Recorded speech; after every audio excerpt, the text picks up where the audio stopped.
Hi there, this is Devin Kearns from Samano Inc. Today in this short video we'll be talking about Clear Coat Anodize, some of its characteristics, some applications, and some specs.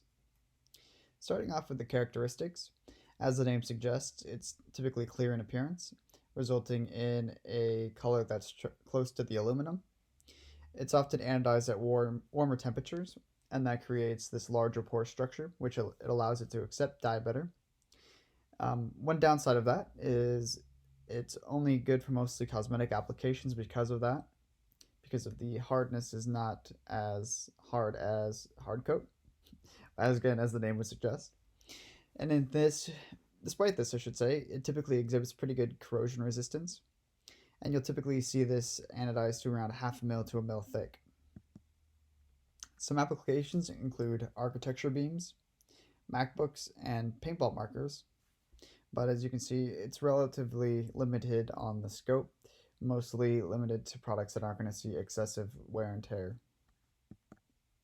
Some common specs include architecture specs, and perhaps the most common one of all is mil-spec 8625, and that's type 2.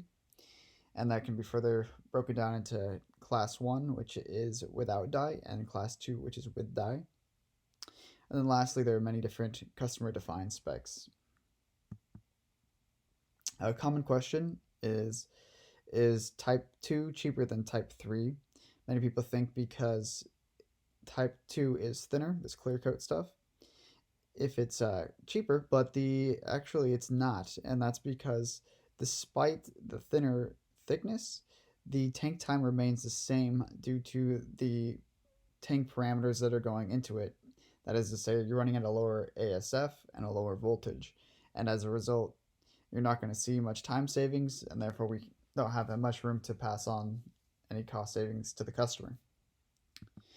So just covering Samano's clear coat, we offer mil-spec predominantly or customer-defined specs. And for those dyed applications, we have gold or black dye. And nickel acetate is used to seal in that dye. And if it's not gold or black dye, we'll just use a DI water seal. And that should wrap it up.